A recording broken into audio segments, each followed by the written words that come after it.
আজকে আমরা বাংলাদেশ ইসলামী ছাত্র শিবিরের পক্ষ থেকে যারা A+ পেয়েছেন সেই সব ছাত্রছাত্রীদেরকে শুভেচ্ছা জানানোর জন্য, সম্বর্ধনা দেওয়ার জন্য এই অনুষ্ঠানের আয়োজন করেছি। আমরা যদি পৃথিবীর সকল রজনীগন্ধা, গোলাপ, জুঁই, চামেলি এবং হাসনা হেনার সৌরভ আর সৌন্দর্যকে তোমাদের জন্য উৎসর্গ করি, আমার মনে হয় তোমাদের কৃতিত্বের সামনে তা খুবই নগণ্য বিবেচিত হবে। কোকিলের সকল কুহুতান এবং ঝর্ণার সকল কলতানকে যদি তোমাদের সামনে হাজির করা হয়, আমার মনে হয় তোমাদের কৃতিত্বের সামনে তাও নগণ্য হিসেবে বিবেচিত হবে। আমরা তোমাদেরকে একটি ব্যতিক্রমী কাফেলা বাংলাদেশ ইসলামী ছাত্র শিবিরের পক্ষ থেকে আন্তরিক অভিনন্দন এবং শুভেচ্ছা জানাচ্ছি।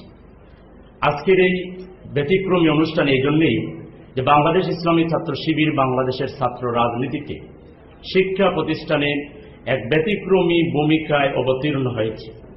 ছাত্র রাজনীতির নামে আমাদের দেশের মেধাবী ছাত্রছাত্রীরা যখন লাশ হয়ে মায়ের কোলে ফিরে যাচ্ছে, ছাত্র রাজনীতির নামে এক শ্রেণীর তথাকথিত ছাত্র নেতা যখন চাঁদাবাজি, টেন্ডারবাজি করে দেশের সর্বনাশ করে দিচ্ছে, তখন আমরা তোমাদের মেধার বিকাশের পাশাপাশি ছাত্র রাজনীতিকে মেধার আলোয় আলোকিত করার পাশাপাশি আমরা নৈতিকতার সমন্বয় ঘটিয়ে বাংলাদেশের ভবিষ্যৎ সৎ এবং যোগ্য নেতৃত্বের যে ক্রাইসিস, সেটি আমরা দূর করতে চাই।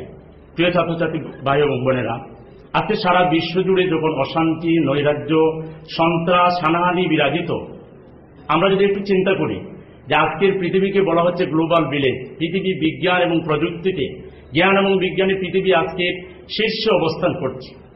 এই যখন অবস্থা, তখন গোটা পৃথিবীতে 1 ইঞ্চি জায়গাও এমন নেই যেখানে কেউ দাঁড়িয়ে বুকে হাত দিয়ে বলতে পারবে যে আমি শান্তিতে আছি। শান্তি নামক সোনার হরিণটি আজকে পৃথিবীর মানুষের ধরাছোঁয়ার অনেক বাইরে চলে গিয়েছে। কেন? এই কেন কথাটির উত্তর খুঁজতে গেলে যেটি আসে সেটি হচ্ছে, আজকে জ্ঞানের কোনো অভাব নেই, বিজ্ঞানের কোনো অভাব নেই, আজকে মেধাবী নেতৃত্বের কোনো অভাব নেই। আজকে সবচেয়ে বড় অভাব যেটি, সেটি হচ্ছে নৈতিকতা সম্পন্ন ভালো মানুষের অভাব। আজকে আমরা যদি আমাদের বাংলাদেশ থেকে শুরু করে ইউরোপ, আমেরিকা, পৃথিবীর উন্নত কান্ট্রিগুলোর নেতাদের দিকে তাকাই, মিস্টার বুশ সাহেব একজন বড় জ্ঞানী পণ্ডিত ব্যক্তি, কিন্তু আজকে তিনি একজন অমানবিক যুদ্ধবাদ নেতা হিসেবে পৃথিবীতে আবির্ভূত হয়েছেন। কেন এমনটি হল? একজন দার্শনিক বলেছিলেন, a man without character with career is more dangerous then a lion. একজন মানুষ তার শত যোগ্যতা থাকার পরেও যদি তার নৈতিকতা না থাকে, মোরালিটি না থাকে, তাহলে সে সিংহের চেয়েও ভয়ানক। আজকের পৃথিবী তার বাস্তব প্রমাণ। তাই আমাদের বক্তব্য কোনো বেশি কথা নেই, আমরা বলতে চাই যিনি আমাদেরকে সৃষ্টি করেছেন সেই স্রষ্টার দিকে আমাদের সকলকে ফিরে যেতে হবে। ইসলামী ছাত্র শিবির যে কথা বলছে সেটি হচ্ছে যে আজকে আমাদের বাংলাদেশের এই যে দুর্নীতিতে আমরা বারবার ফার্স্ট হচ্ছি, অসৎ অযোগ্য নেতৃত্ব, এর হাত থেকে যদি রক্ষা পেতে হয় আমাদের শিক্ষা ব্যবস্থায় নৈতিকতার চর্চা বাড়াতে হবে। আমাদের সবকিছু আছে, কিন্তু আমাদের শিক্ষা ব্যবস্থায় নৈতিকতা নেই, যার জন্য এই শিক্ষা ব্যবস্থা থেকে ভালো মানুষ আমরা পাচ্ছি না। একজন দার্শনিক বলেছিলেন, if you teach your children the 3 R's, that is reading, writing and arithmetic, and leave the 4th R, that is religion, you will get the 5th R, that is rascality. তুমি তোমার সন্তানকে যদি 3টে আর শিক্ষা দাও, রিডিং, রাইটিং এন্ড অ্যারিথমেটিক, এবং 4th আর religion, নৈতিকতা, ধর্মকে যদি বাদ দিয়ে দাও, তাহলে তুমি অবশ্যই আরেকটি আর পাবে, সেটি অমানবিকতা, অনৈতিকতা, দর্শন, খুন, রাহাজানি, এগুলি আজকে আমরা পাচ্ছি। এই ক্ষেত্রে ব্যতিক্রম হচ্ছে বাংলাদেশ ইসলামী ছাত্র শিবির।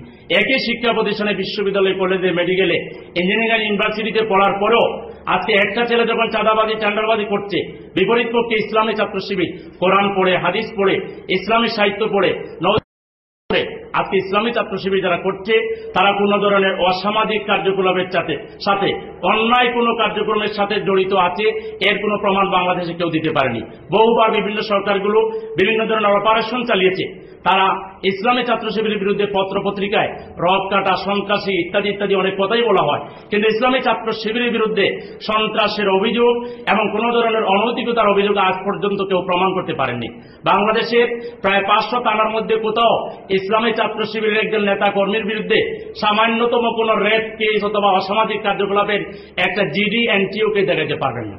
ইসলামী ছাত্র শিবির এই কাজগুলো করার পাশাপাশি আজকে ছাত্র রাজনীতিকে আমরা মেধার আলো এবং নৈতিকতার আলোর সমন্বয়ে সুন্দর একটা সৃজনশীল ভূমিকা ছাত্র রাজনীতিতে আমরা গঠনমূলক উৎপাদনমুখী ছাত্র রাজনীতিকে আমরা মারামারি সন্ত্রাসের পরিবর্তে ইসলামী ছাত্র শিবির আজকে যে পরিমাণ গঠনমূলক ওয়ার্ক করে, আজকে আপনাদেরকে একটা বিজ্ঞানের বই দেওয়া হবে, understanding science series for SSC HSC student. এই বই বাংলাদেশের এসএসসি এবং এইচএসসি সিলেবাস ভিত্তিক বই আমরা করেছি, একাডেমিক কার্যক্রম। আমাদের এই বই নিয়ে আমরা শিক্ষামন্ত্রীর কাছে গিয়েছিলাম, বিভিন্ন মন্ত্রীর কাছে গিয়েছিলাম, তারা উচ্ছ্বসিত প্রশংসা করেছেন যে ইসলামী ছাত্র শিবির এরকম ক্রিয়েটিভ ওয়ার্ক করে।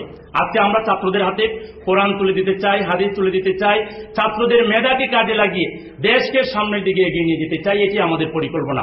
আমি ছাত্রছাত্রী ভাই বোনদেরকে, বাংলাদেশ ইসলামী ছাত্র শিবিরকে নিরপেক্ষ মন নিয়ে স্টাডি করার আহ্বান জানাবো। ছাত্র শিবির যদি দেশের জন্য, জাতির জন্য, আগামী পৃথিবীকে সুন্দর করে গড়ে তোলার জন্য যদি গঠনমূলক কাজ করে থাকে, আমি এই কাজে তোমাদের সকলের সাহায্য, সমর্থন, দোয়া কামনা করব।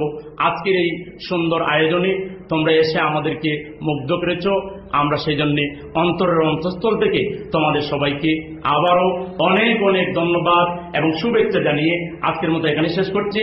আল্লাহ হাফেজ। বাংলাদেশ জিন্দাবাদ, বাংলাদেশ ইসলামী ছাত্র শিবির জিন্দাবাদ। আসসালামু আলাইকুম ওয়া রাহমাতুল্লাহি ওয়া বারাকাতুহু।